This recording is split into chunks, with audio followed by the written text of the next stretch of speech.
Hey everybody, how's it going? Fucking D&D update for Psycho Lords games, and there's a couple here because I didn't do a recap for Wednesday's game because we only fought two things. It was fairly straightforward, so I wanted to get some more stuff. And then, to be fair, in tonight's game we only fought really one thing, and Lundy had like his own fucking individual adventure. So there's been kind of a lot going on in Sykes' game. So this is gonna be one big giganto update instead of like a bunch of smaller ones. So it's more easier for you fucks. So let's get right into it. So after saving the drug shipment and the slaves, we've been living pretty fucking high on the hog. So Lord Reynolds doesn't have anything really for us to do at the moment. So we've been just kind of going around town doing some shit. And while going around town, we start to hear some weird rumors about homeless people disappearing, but then reappearing and like changing their lives around for the better. Like, there's a prostitute who became a wizard's mage. There's another one who became like the aide to the mayor. And there was another one who like opened up his own shop and all that kind of crap. And it's just it struck us as weird. So we decided to do some investigating. We decided to start with the mage's apprentice. So we go to ask her some questions, and right off the bat, she's kind of really nervous and jittery about answering questions about what caused her change in life. So she tries to pull out a scroll. Lundy manages to grab that one, but he's not quick enough to grab the second scroll she pulls out. And she casts a fireball centered directly on herself. And I think everybody but Darth got hit because Darth was the only one without evasion, and I think Queenie wasn't in the radius to be hit. So me and Lundy managed to dodge out of the way of the fireball. The mage's apprentice is completely fucking fried. And one weird thing is there's no scent of hair, like burning hair, like you would assume that, this was a woman. She had very long hair and shit, so you would assume there'd be the smell of burnt hair, but there wasn't. And that made me go, is there the smell of burnt scales? Because I was thinking Yun Ti. Yun Ti, if you don't know Dungeons and Dragons, Yun Ti are basically snake people. And they like to infiltrate human societies. So I was like, fuck. I really have to deal with the Yun Ti. No, thankfully, no, we didn't have to deal with the Yun Ti. It was something much, much worse. But we'll get into that later. So, we reckon that it's a doppelganger, which, anybody who knows the word doppelganger should pretty much know what that monster is. But for you dummies out there, a doppelganger is basically a creature that it's a natural shapeshifter, so it can assume the form of any humanoid creature. Nasty, nasty fucking things.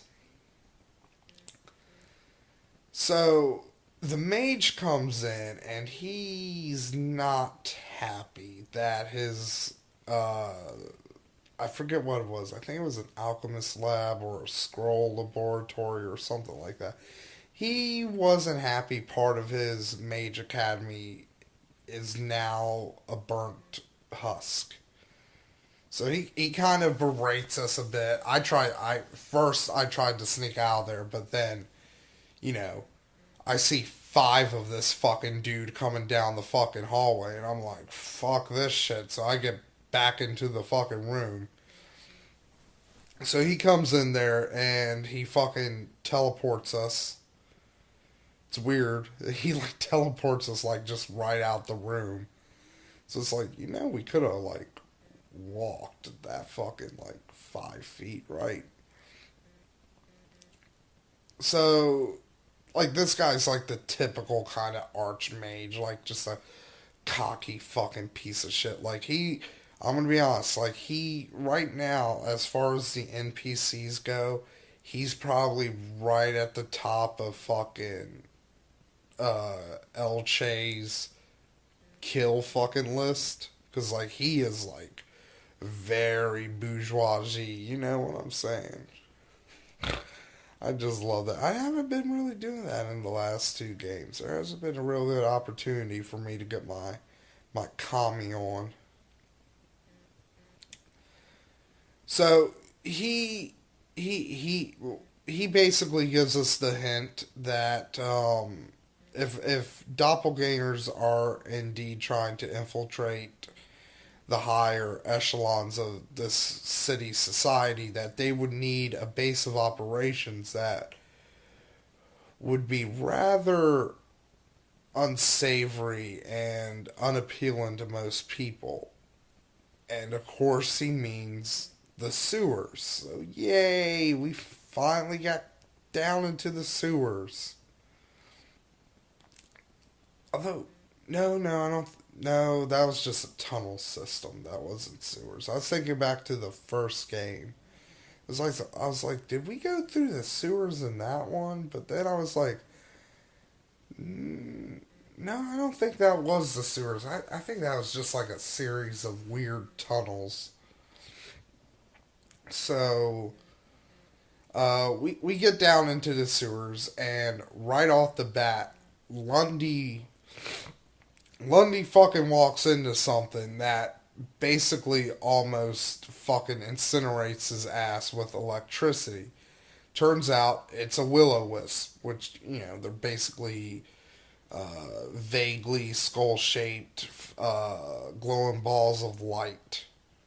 They basically, they float around areas of, like, death and decay and shit like that, and they feed off of, like, the negative energies and shit. Real nasty fucking little bastards. Like, I mean, in third edition, in basically the third and 3.5 editions of Dungeons and Dragons, they were, if you didn't have a spellcaster or you weren't insanely, like, fucking, like, almost epic level melee or ranged combat, you're not fucking hitting this guy. You're not. But thankfully, though, they kind of toned him a bit down for Pathfinder. One of the big things for Pathfinder, the way they toned him down, and I was trying to tell Lundy to do this, but he didn't, is you can fucking easily fucking grapple a will-o-wisp now. Like, because it used to be a lot harder with how grappling rules worked in third edition, but now because you have the C and D and shit, basically because of their very very shitty strength score, they got like the low they got a 1. So seriously, like they literally have the lowest fucking strength next to 0.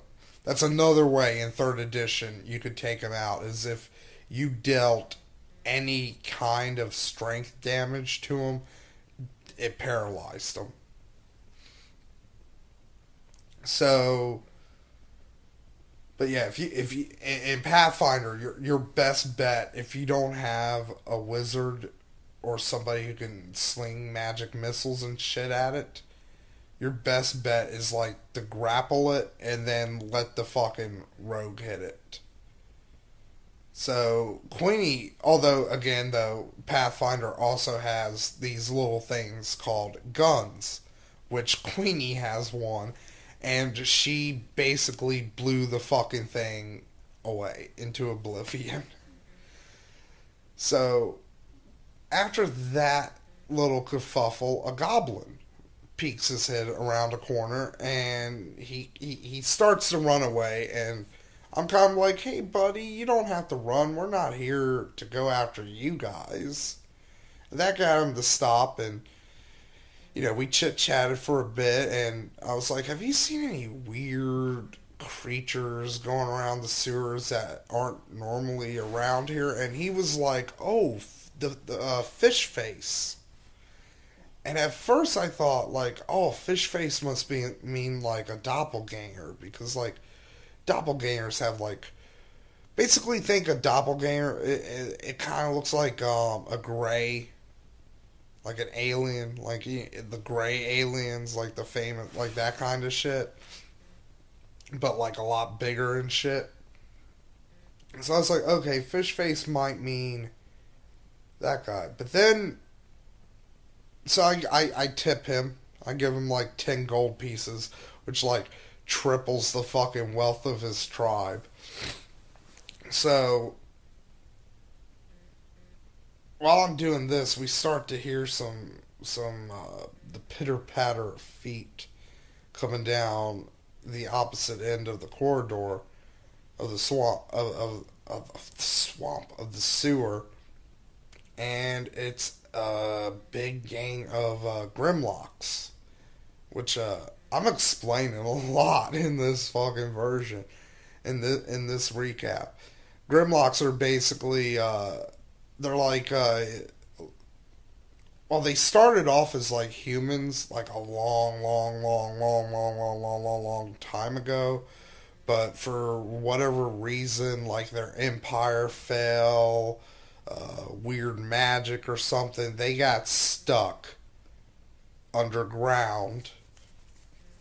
And basically, all the strange magical energies of the inner earth basically changed them into like these rhino skinned, blind fucking dudes. They're kind of like Morlocks in a way.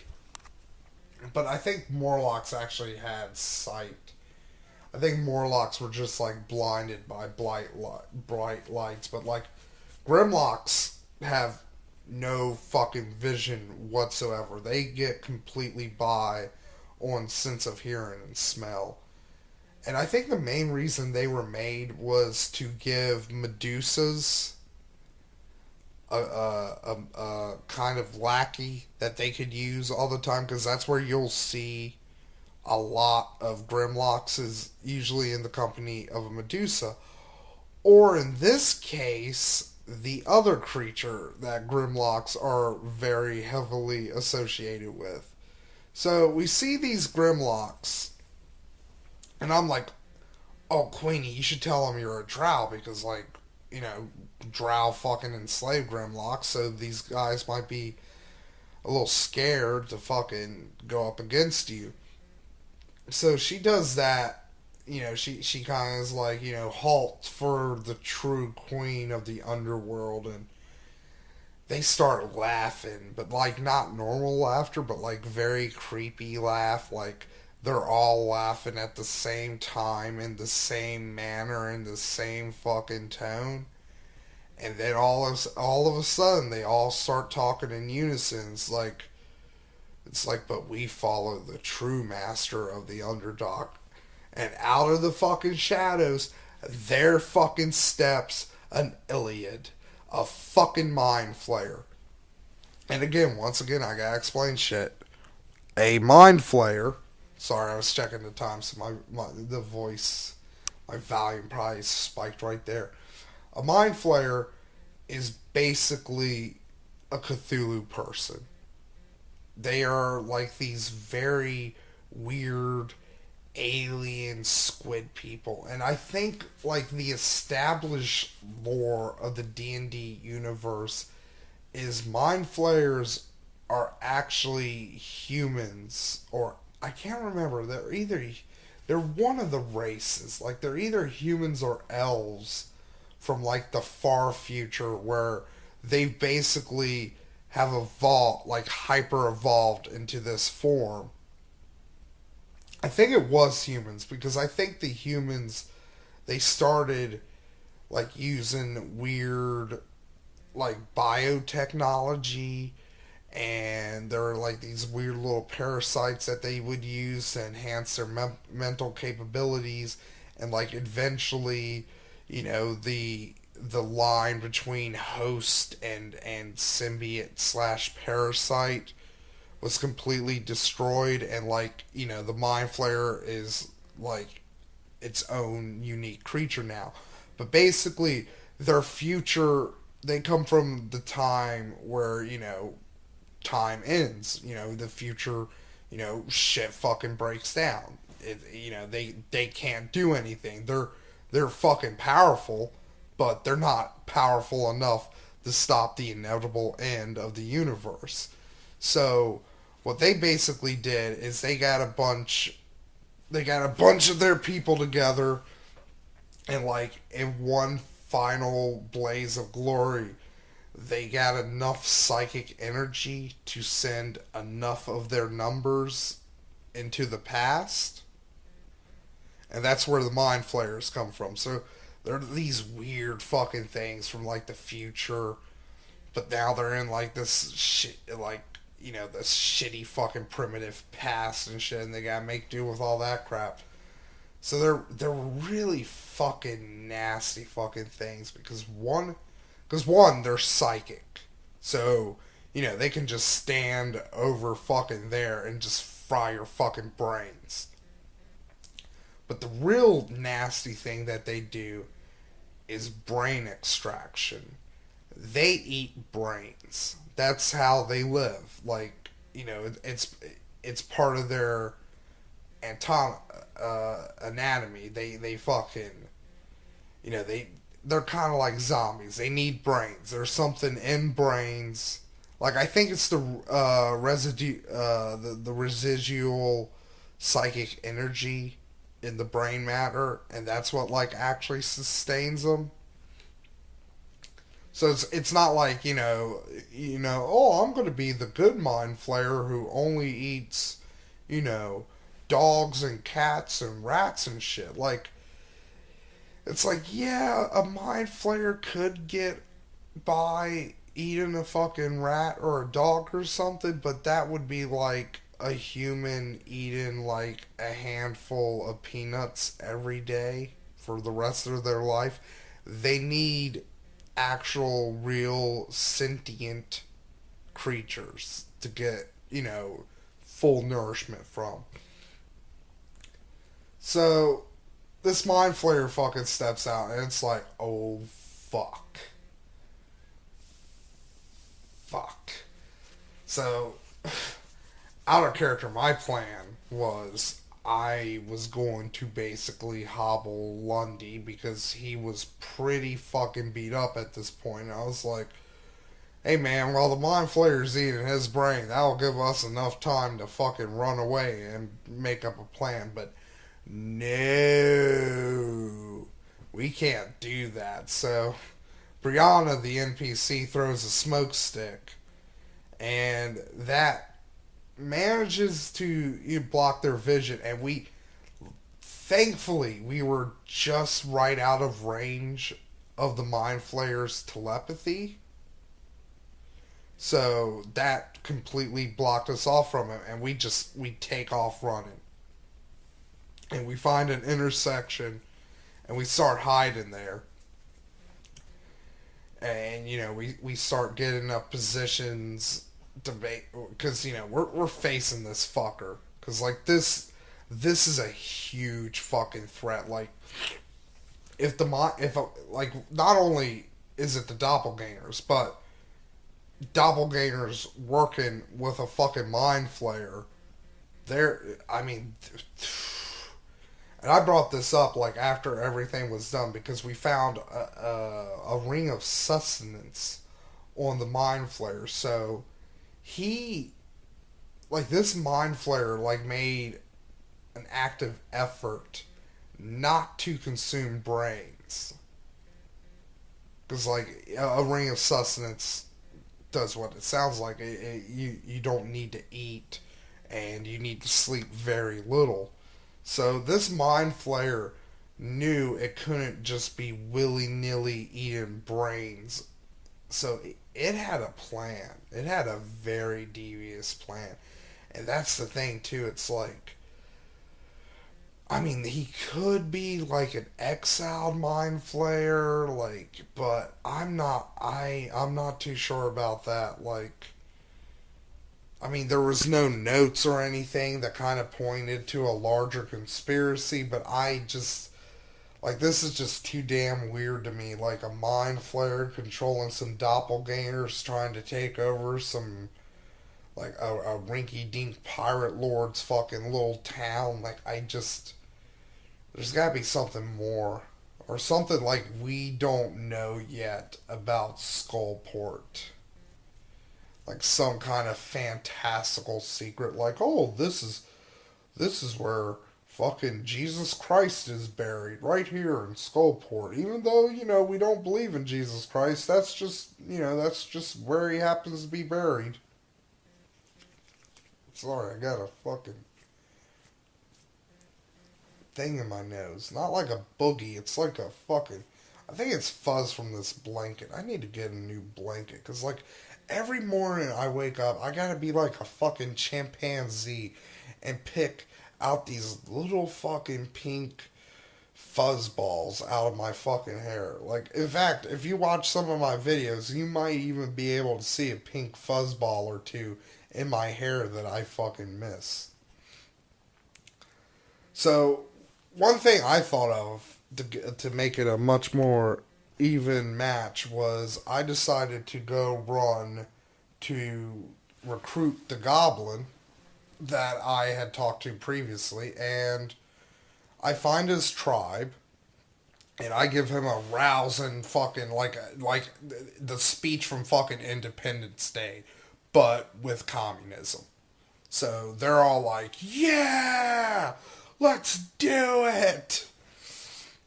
So now we got us some goblins, and then the fight begins. I mean, this was like fucking. This could have went so fucking bad for us, but we got incredibly lucky a couple of times. Like, right off the bat, my character downs one of the Grimlocks. The goblins miss their first attack.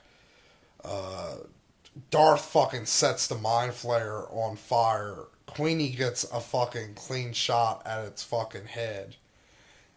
And Lundy doesn't do much yet because, he's still pretty weakened, and there's a bunch of Grimlocks standing between him and the Mind Flayer, and he would get fucking attacked of opportunity out the fucking asshole and would have probably died. So, Lundy had to stay back for a few rounds, but once there was a clear opening, once a large number of the Grimlocks had died, he did charge up.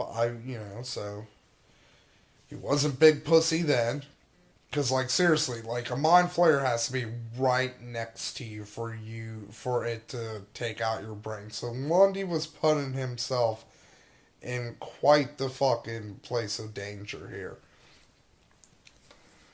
So, I think it's like me, Darth, and like one of the goblins, because like all the other goblins died except for this one fucking goblin who was fucking aggroing his fucking little goblin ass off with a bow, and like so we decided like Legolas the goblin, Legolas Gygax the goblin. So I was like, I'm keeping this dude. Like he's coming to live with me.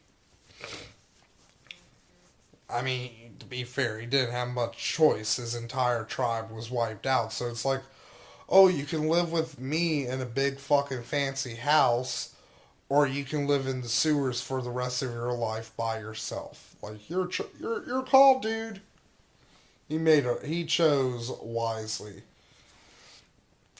So also Brianna was like hiding up on the like she was like shimmying herself, like using the wall and the ceiling as kind of a brace, and she got like right on top of the mind flare and like dropped down on him. and she did a pretty fair amount of damage. I forgot who got the killing shot on the Mind Flayer. I think it was either Queenie or me. Because I think I hit it once for sneak attack. And that hurt it. Like, sneak attack hurts. Like, just, like, like, seriously, if there's one lesson I could ever tell you about D&D, sneak attack hurts. Like, it's, it's fucking crazy how much damage a rogue can do with sneak attack. It's like, I'll be honest, like you can actually deal. Fuck, I mean, if depending on like the build, if you build a fighter rogue, they will do more damage than a full 20 levels of fighter. They won't get as many attacks, but when they do hit, they will fucking kill something. And hey, guess what? El Che is going to become a fighter rogue here pretty fucking soon. Ha ha ha ha. So, we managed to down the Mind Flayer. And the goblin manages to lead us to its lair. Because the goblins had kind of had previous run-ins with this dude, so they knew, you know, the general area where to avoid and shit. And Queenie helped out too because she has like constant detect magic. So we find a huge fucking haul of shit. And this is where Dungeons and Drama gets involved because one of the items rolled up was a Cloak of Elven Kind.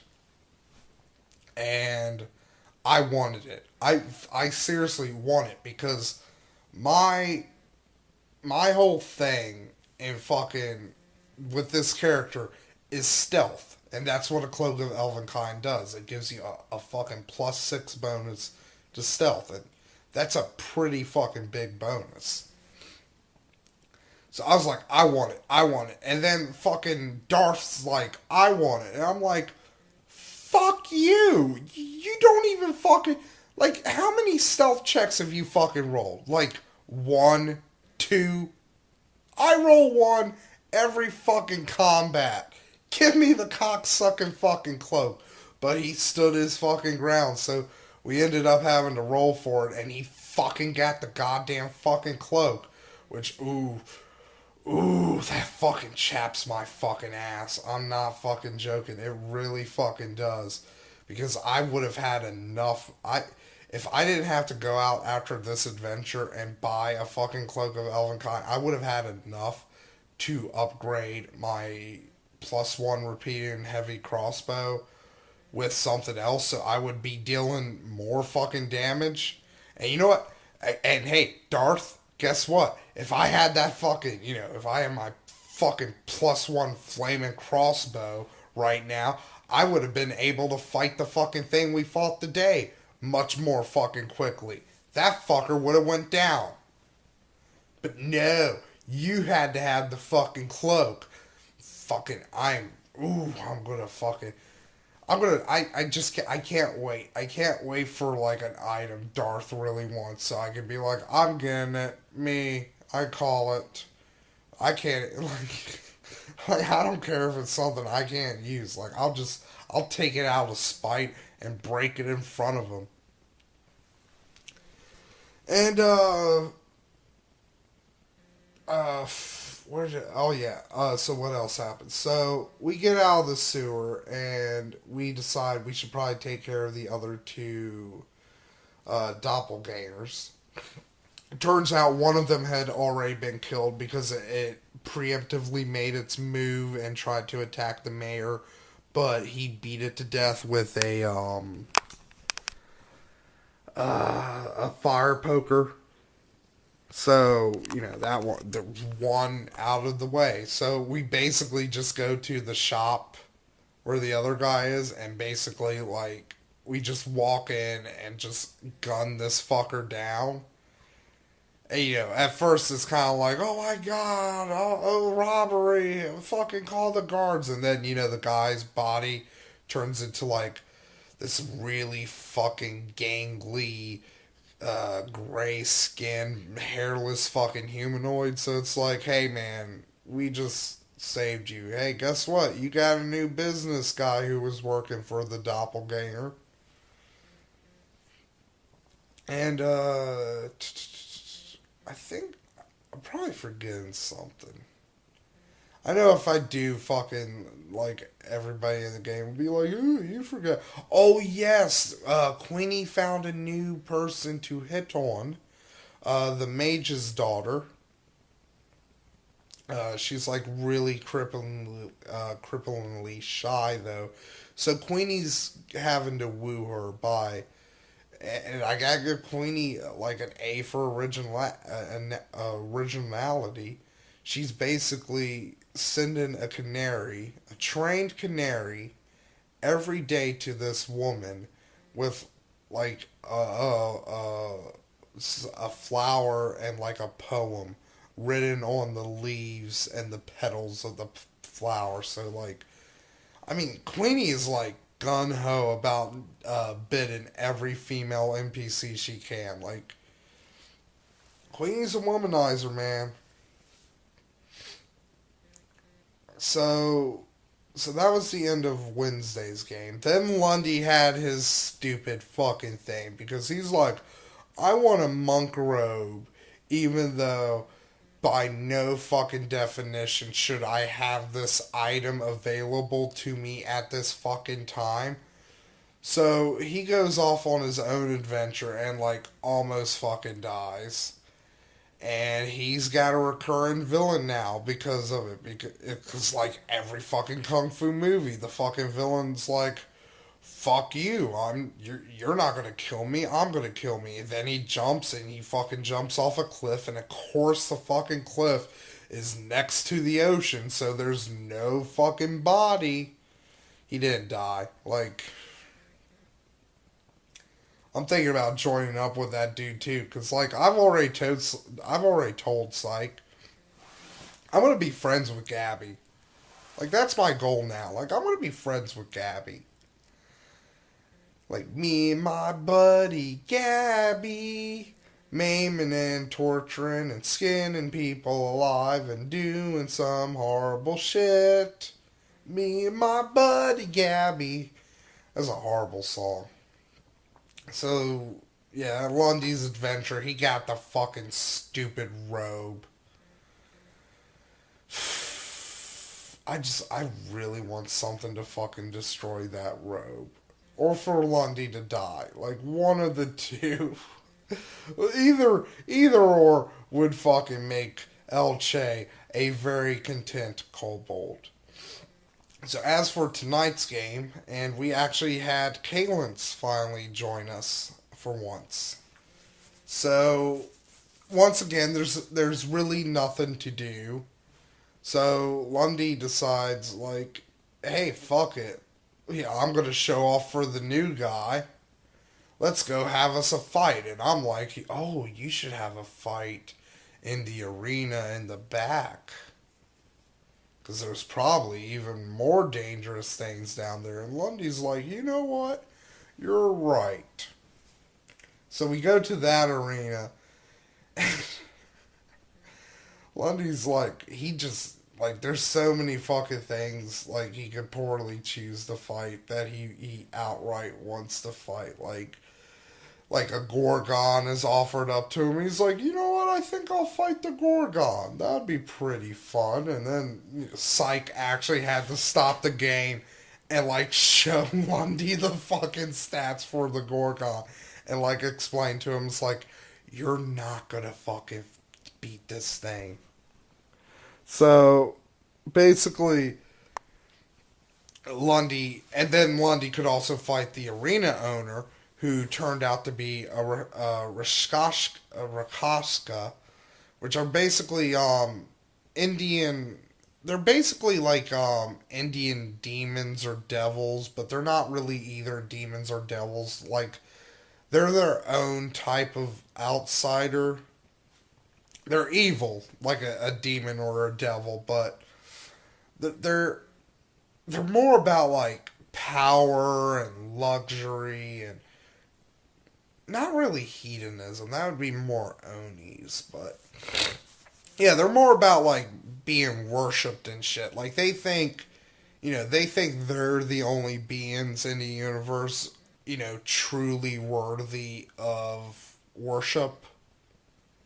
Even more so than the gods, which they actually, acknowledge like, oh yeah, there's these god things, but they're just rank amateurs per.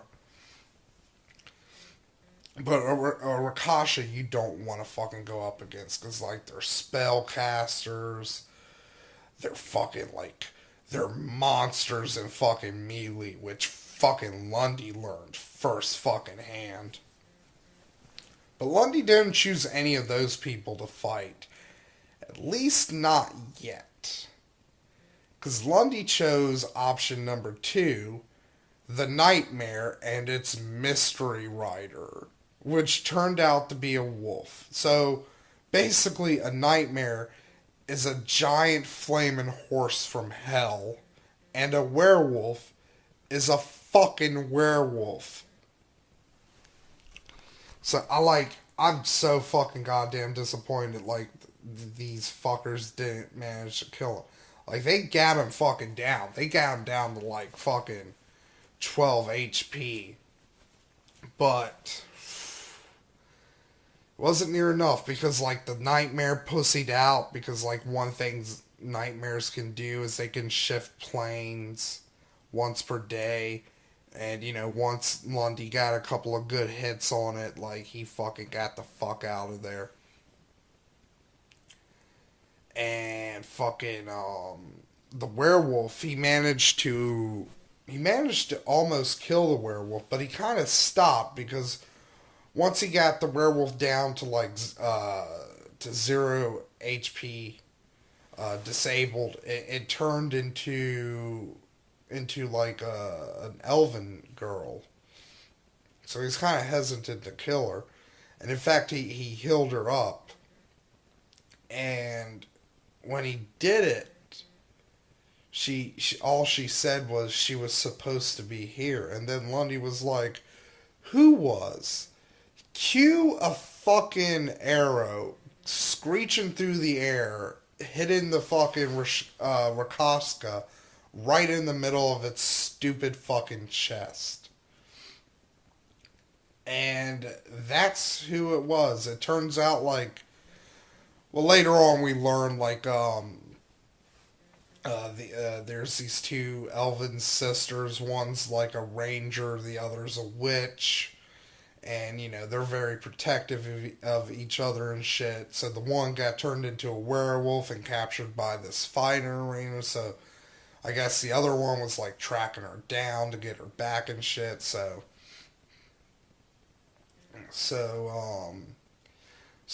cue the fight with the Rakoska, because I was like, once I saw the person hit it, and fucking she got a crit, so she knocked like a third or half of its fucking HP off of it. So I was like, oh, we could totally fucking take this thing now. So we start trying to fucking hit it, but it has fairly high damage reduction, which basically meant if we dealt anything below 15 damage to it, that damage doesn't count. So, like, take off the first 15 points of damage. So most of the time, like, we were just like, we were like trying to peen it until Darth remembered he had a couple of arrows of holy water, which are basically like you got a normal arrow, but at the end of it, instead of being like an arrowhead, it's like a little glass ball filled with like kind of goldeny water. So he hits it with one of those, and that manages to to kind of weaken its damage reduction a little bit. So, so like me and Queenie could fucking start hitting it.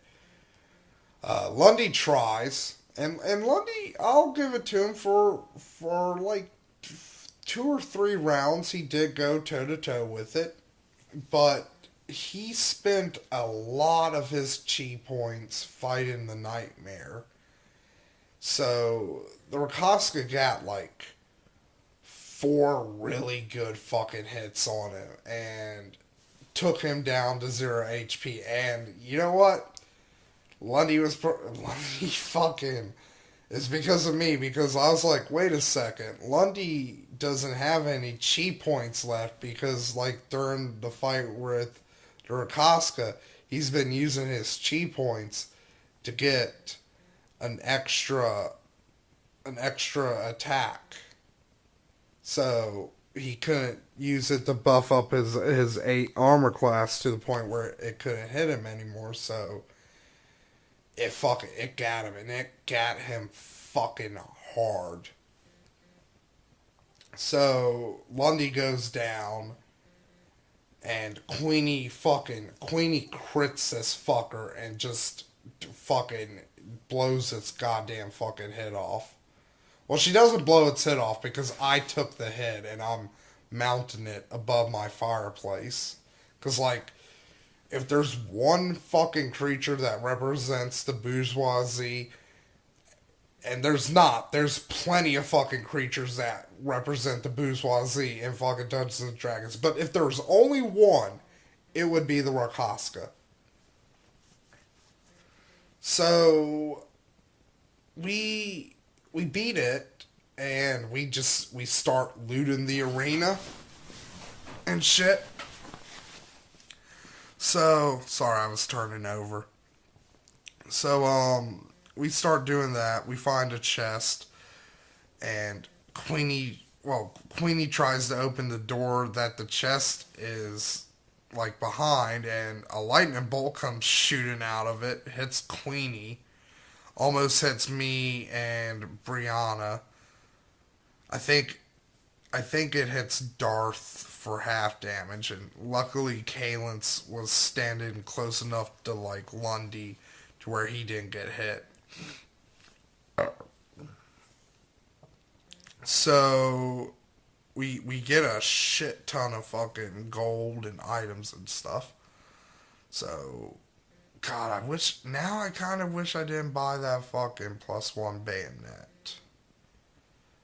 Because since I didn't have enough money to fucking upgrade my crossbow, I figured, like, I might as well upgrade my main melee weapon, so if I'm forced to use that, I'm not going to be really shitty with it. So after that, we decide to, because like the 2 elves kind of left while we were looting the place, so we try to follow them. One of the people who owns the bar kind of called Captain Reynolds on us because he's like, hey, he killed the fucking owner of the arena, and the owner of the arena turned out to be a Rakoska, but Captain Reynolds kind of shuts him down by saying, like, these people are way more useful to me than most of you fucking assholes in this wretched fucking city. Go fuck yourself. See, that's, like, seriously, like, that's the fucking, like, that, right there. That's why, whenever you find a monster egg or a baby monster, always give it to a high-ranking NPC. They will love you for that shit. And they'll give you the benefit of the doubt in most cases. Like, if we kidnapped his daughter, I don't think he'd be fine with that shit. But as long as we don't fuck up his his shit, like, I don't think he really cares that much. So, we decide to follow the elf, and Queenie wants to get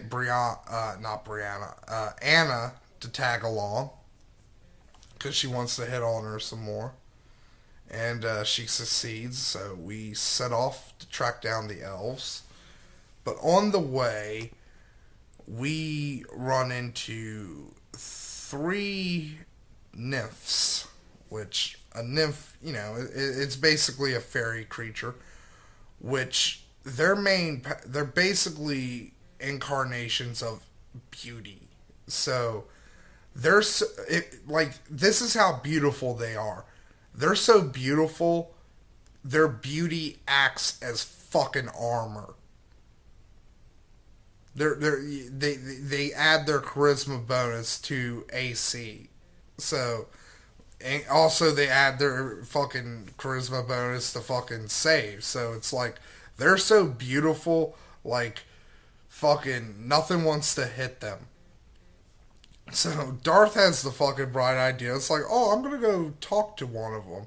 So he starts talking to one of them, and they get close enough to where they blind him, because that's like the main thing nymphs do. Is like they're kind of they're like the nymphs from Greek mythology. If somebody sees them fucking bathing, they're gonna fucking fuck you, fucking blind.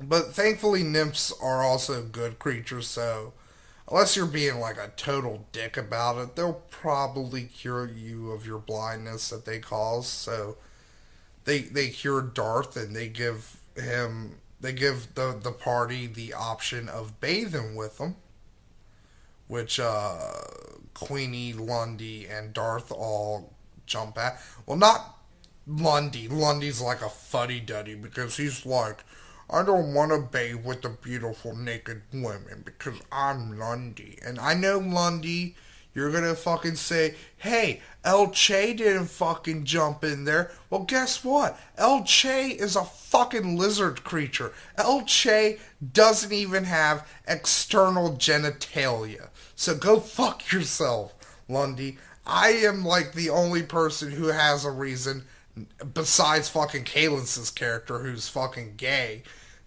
Like, me and fucking Kalen's are like, we're just like sitting back at the wagon while everybody else is bathing with the nymphs. It's like, so what's your reason for not going? It's like, oh, I'm gay. It's like, what's your reason? I don't have external genitalia. So, and what's funny? Queenie's character, like, she's constantly like getting disrobed in this game because like the nymphs disrobe her, and they don't fucking care because like all they care about is beauty and shit like fucking that. So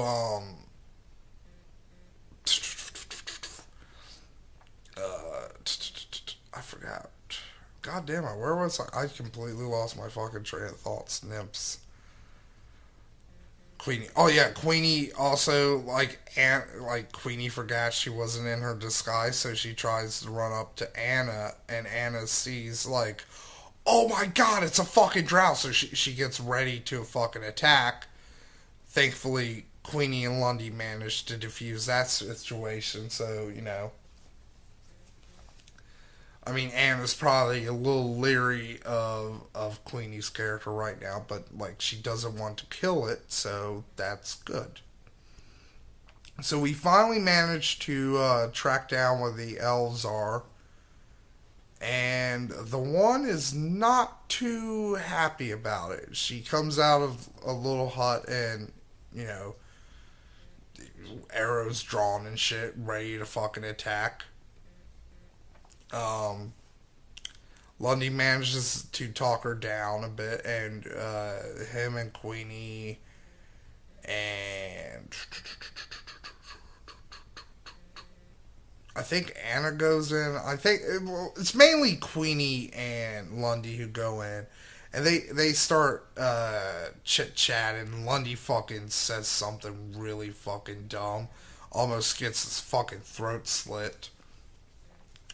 I gotta say, I'm really proud of myself here because, like, I managed to actually sneak into the hut without either of the elves seeing me, but her animal companion does, which is a wolf. And the only reason he's able to see me is because he can smell me. So, when I come in and the wolf's like starts growling at me and shit, I'm just like, hey man, I'm cool. Like nothing. You know what? Another reason the wolf probably smelt me is like I forgot to mention this is like Kalen's needed a body to raise as a corpse for his corpse companion ability. So I went out and I killed a wolf. So in all likelihood, that wolf probably smelt wolf blood on me. So he was like, I don't like this lizard thing. I don't like it at all. And that's pretty much where the adventure ended. We had a chat with him. We told him like because like the one elf they went to the town for something, but like she managed to be caught, and that's why her sister had to go on the rescue mission and shit. And we offer her like if you ever have to come back into town, like come by our places, we'll fucking help you out. And oh yeah, Queenie gave the elves her backstory. They didn't really mind. Like they were like, "You don't worship Loth, do you?" And Queenie's like, "No." So they're like, "Oh, okay, you're good with us. We don't care." It's like that's the one thing. Elves, even though there's a lot of animosity to between elves and drow. Elves would probably be much more accepting of a good drow than other races would be, because like the elves would be like, oh, they would see it as like, oh, you've seen the light, you've gotten past your demon worshiping ways and you want to return to the fold. Okay, so and yeah, that's pretty much what's happened. I gotta say my trophy room at my house is getting quite full because now I got a fucking mind flayer head and a mounted fucking Rakoska head and fucking I think I might take I didn't say it, but I think Psych would maybe let me do this because it'd be funny. I think I might take the palms of the Rakoska and turn them into ashtrays just to be a fucking dick. That's another thing too. Rakoskas have like you can't see it because like it's dark and shit, but they have like hands that are turned the opposite way. So like basically, you know how your fingers curl into your palms? Imagine if your fingers curled into the top of your hand. And that's how a Rakoska's hands are. They're weird. Like I said, they're like an Indian demon thing. So wow, 53 minutes. I'm never gonna slack off on games again because like that took way longer than I thought it would. So I'm gonna end this here. And Ginger just grunted, so I don't know if you heard that or not. Like fucking like almost epic level melee or ranged combat, you're not fucking hitting this guy. You're not. But thankfully though, they kind of toned him a bit down for Pathfinder. One of the big things for Pathfinder, the way they toned him down, and I was trying to tell Lundy to do this, but he didn't, is you can fucking easily fucking grapple a will-o-wisp now. Like, because it used to be a lot harder with how grappling rules worked in third edition, but now because you have the C and D and shit, basically because of their very very shitty strength score, they got like they got a 1. So seriously, like they literally have the lowest fucking strength next to 0. That's another way in third edition you could take them out, is if you dealt any kind of strength damage to them, it paralyzed them. So But yeah, if you in Pathfinder, your best bet if you don't have a wizard or somebody who can sling magic missiles and shit at it, your best bet is like to grapple it and then let the fucking rogue hit it. So Queenie, although again though Pathfinder also has these little things called guns, which Queenie has one, and she basically blew the fucking thing away into oblivion. So after that little kerfuffle, a goblin peeks his head around a corner, and which, you know, anybody who knows the word doppelganger should pretty much know what that monster is. But for you dummies out there, a doppelganger is basically a creature that can, it's a natural shapeshifter, so it can assume the form of any humanoid creature. Nasty, nasty fucking things. So the mage comes in and he's not happy that his I forget what it was. I think it was an alchemist lab or a scroll laboratory or something like that. He wasn't happy part of his mage academy is now a burnt husk. So he kind of berates us a bit. I tried to sneak out of there, but then, you know, I see five of this fucking dude coming down the fucking hallway, and I'm like, fuck this shit. So I get back into the fucking room. So he comes in there and he fucking teleports us. It's weird. He like teleports us like just right out the room. So it's like, you know, we could have like walked that fucking like 5 feet, right? So like this guy's like the typical kind of archmage, like just a cocky fucking piece of shit. Like I'm gonna be honest, like he right now, as far as the NPCs go, he's probably right at the top of fucking El Che's kill fucking list, because like he is like very bourgeoisie. You know what I'm saying? I just love that. I haven't been really doing that in the last two games. There hasn't been a real good opportunity for me to get my commie on.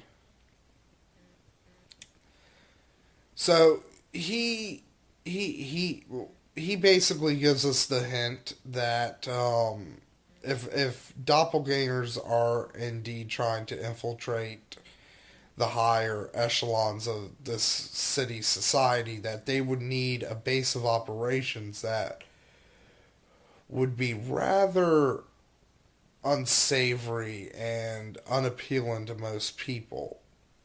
And of course, he means the sewers. So, yay, we finally got down into the sewers. Although, no, I don't. No, that was just a tunnel system. That wasn't sewers. I was thinking back to the first game. It was like I was like, did we go through the sewers in that one? But then I was like, no, I don't think that was the sewers. I think that was just like a series of weird tunnels. So we get down into the sewers, and right off the bat, Lundy fucking walks into something that basically almost fucking incinerates his ass with electricity. Turns out it's a will-o-wisp, which, you know, they're basically vaguely skull-shaped, glowing balls of light. You know, they basically, they float around areas of, like, death and decay and shit like that, and they feed off of, like, the negative energies and shit. Real nasty fucking little bastards. Like, I mean, in third edition, in basically the third and 3.5 editions of Dungeons and Dragons, they were, if you didn't have a spellcaster or you weren't insanely nervous and jittery about answering questions about what caused her change in life. So She tries to pull out a scroll. Lundy manages to grab that one, but he's not quick enough to grab the second scroll she pulls out. And she casts a fireball centered directly on herself. And I think everybody but Darth got hit because Darth was the only one without evasion, and I think Queenie wasn't in the radius to be hit. So me and Lundy managed to dodge out of the way of the fireball. The mage's apprentice is completely fucking fried. And one weird thing is there's no scent of hair, like burning hair, like you would assume that, this was a woman. She had very long hair and shit, so you would assume there'd be the smell of burnt hair, but there wasn't. And that made me go, is there the smell of burnt scales? Because I was thinking Yun Ti. Yun Ti, if you don't know Dungeons and Dragons, Yun Ti are basically snake people. And they like to infiltrate human societies. So I was like, fuck. Are we going to have to deal with the Yun Ti? No, thankfully, no, we didn't have to deal with the Yun Ti. It was something much, much worse. But we'll get into that later. So, we reckon that it's a doppelganger. Hey everybody, how's it going? Fucking D&D update for Psycho Lords games. And, there's a couple here, because I didn't do a recap for Wednesday's game, because we only fought two things. It was fairly straightforward, so I wanted to get some more stuff. And then, to be fair, in tonight's game, we only fought really one thing. And Lundy had like his own fucking individual adventure. So there's been kind of a lot going on in Sykes' game. So this is going to be one big giganto update instead of like a bunch of smaller ones. So, it's more easier for you fucks. So let's get right into it. So after saving the drug shipment and the slaves, we've been living pretty fucking high on the hog. So Lord Reynolds doesn't have anything really for us to do at the moment. So we've been just kind of going around town doing some shit. And while going around town, we start to hear some weird rumors about homeless people disappearing, but then reappearing and like changing their lives around for the better. Like, there's a prostitute who became a wizard's mage. There's another one who became like the aide to the mayor. And there was another one who like opened up his own shop and all that kind of crap. And it's just it struck us as weird. So we decided to do some investigating. We decided to start with the mage's apprentice. So we go to ask her some questions. And right off the bat, she's kind of really nervous.